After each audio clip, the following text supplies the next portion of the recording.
It's happening right now at the state capitol. Lawmakers are discussing two gun control bills that could be voted on as soon as today in a House committee. Now, the Vikings have actually been housed in several different sites. That and how she could help your loved ones makes it our favorite story. And it's clear this 16-year-old had a positive impact on so many. But according to this report, friends and family members of university officials and regents are using the suite for games for free. And this is a case that certainly is grabbing the attention of so many people throughout this city. Governor Dayton admits he was a bit surprised by these departures.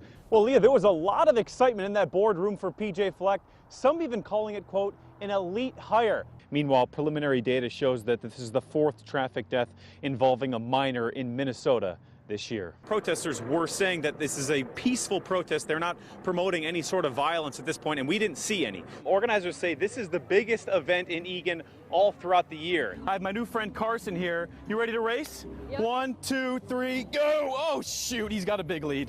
In different areas, there's been as many as 8 inches.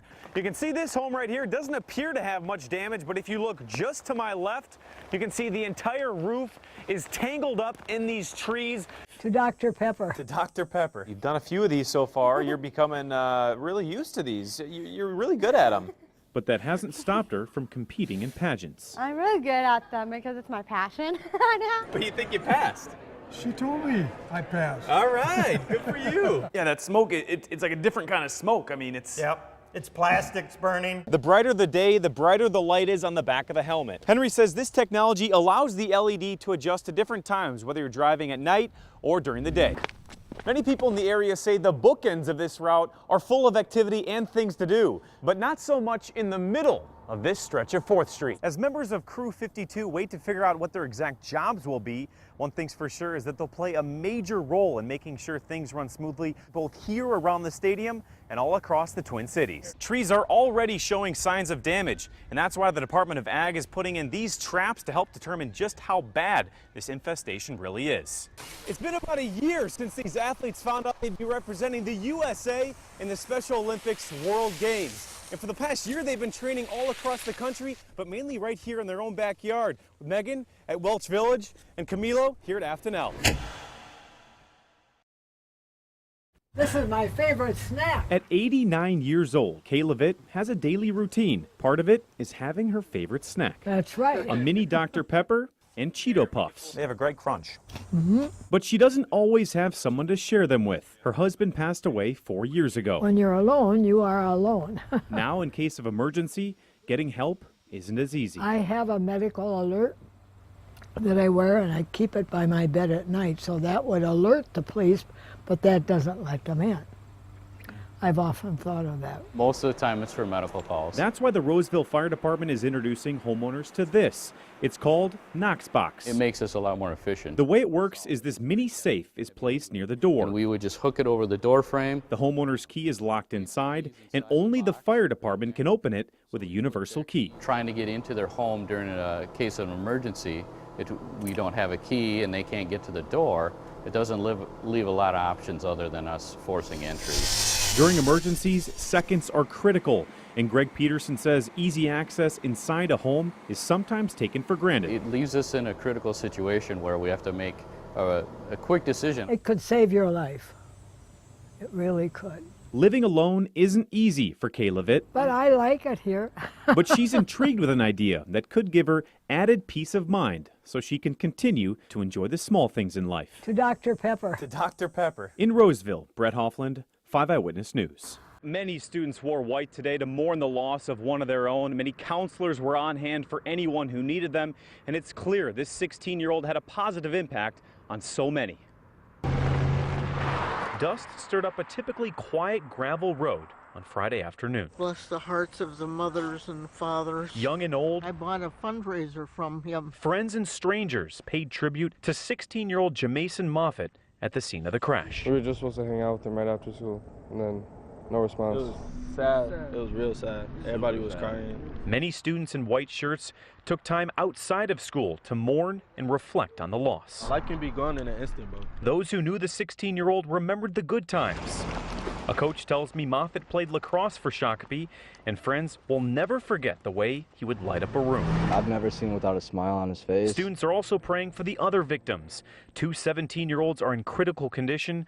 2 others have been released from the hospital. It doesn't feel real to me, especially with other friends in the hospital. He would have been in the rear seat. Scott County Sheriff Luke Hennon says 5 people were in the car when it crashed along Zumbro Avenue. And it was a one-vehicle accident. Sounds like they veered off the roadway, lost control, and it ended up rolling over. And certainly our focus right now is on our student body and supporting any student or staff member who needs that. As the dust settles, the pain of this loss remains. Like any student, he has dreams, he had ambitions, he had a future, and his life was taken away. But as this student body takes the next steps, they'll always carry on the memory of their friend.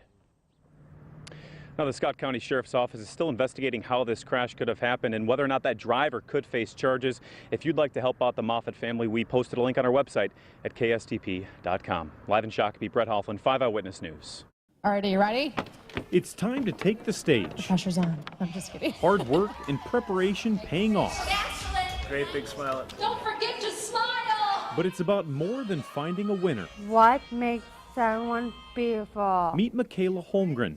She was born with Down syndrome. You've done a few of these so far. You're becoming really used to these. You're really good at them. But that hasn't stopped her from competing in pageants. I'm really good at them because it's my passion right now. She's especially jazzed about making history this weekend. Be like, I'm really, really excited. Hi! To help guide her Oh my gosh, nice to meet you. I'm Halima. is Halima Aden. A year ago, she became the first Somali-American woman to compete in a pageant wearing a hijab and burkini. So it's been a year since we last spoke. What has life been like? Oh my gosh, insane in the best way possible. Now on magazine covers, signing with a modeling agency, and doing ads with American Eagle and Nike, Aden stressed it all started here at the Ames Center. It's not just a pageant to me, it's my entire new world. She didn't win, but a semi-finalist trophy last year opened up doors for her and other young women. A year ago, I could hardly find a magazine with a picture of someone dressed like me. So for me to be on the cover, it's incredible. So go stand right there at that chair. How did it go so far? Good. Side by side, these two women are an inspiration. Okay, here we go. 3, 2, 1. Ready or not, the spotlight is here, but Michaela sure is ready to let her beauty shine. It's really fun, and I'm doing more pageants, and I'm proud of myself. But my parents are already crying. Michaela Holmgren, this is my dream. In Burnsville, Brett Hoffland, 5 Eyewitness News. Sources tell us Hennepin County Attorney Mike Freeman has convened a grand jury in the police shooting death of Justine Damond. And tonight he tells me, while he's heartbroken for the Wetterling family, he feels he has to defend himself. The father of Stephanie Carlson tells me he's waited a long time for this day. Well, the guest speaker at the White Bear Lake Chamber of Commerce is truly unlike any before. This will take some getting used to. And her speech is a glimpse into the not-so-distant future. That and how she could help your loved ones makes it our favorite story. Parents in the state's largest school district are weighing in on plans to redraw attendance boundaries. The goal is to help address rapid growth in the district. Under the plan, the district estimates 4,500 students would be shuffled to other campuses. Any changes would take effect for the 2019-2020 school year. The community meeting took place at Ramsey Elementary School. Prosecutors are accusing the semi-driver involved in Tuesday's deadly crash in Lake Elmo of distracted driving. Investigators say 54-year-old Robert Bursick was stopped for a red light on Highway 36 when the semi hit his car, killing him. An important reminder about the dangers on the ice. In Austin, rescue crews say a 6-year-old girl was following old footprints in the snow when she broke through the ice on Mill Pond. It happened Tuesday night. An incredible job by those first responders. The girl told the firefighter she couldn't feel her legs after she was pulled from the water. Police say this was just minutes away from turning tragic. We're told she's doing fine. Very fortunate little girl. Absolutely. Yeah.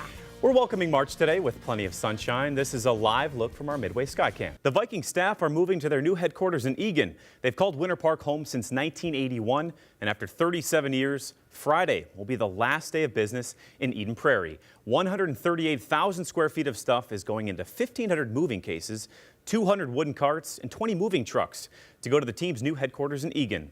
Now, this is the old draft war room here. You can see the walls are magnetic whiteboards, quite different from what the new place will be with all digital touchscreens. Sources tell ABC News the Trump administration could unveil plans to prevent gun violence in schools as soon as today. It follows an hour-long brainstorming session with members of both parties yesterday, where President Trump called for wide-ranging gun control measures, putting him at odds with members of his own party. The nation's largest retailer isn't waiting for lawmakers to act. Walmart now says it will no longer sell firearms and ammunition to people younger than 21. It's also removing items resembling assault-style rifles from its website. Yesterday, we told you Dick's Sporting Goods will immediately stop selling assault-style rifles and ban the sale of all guns to anyone under 21.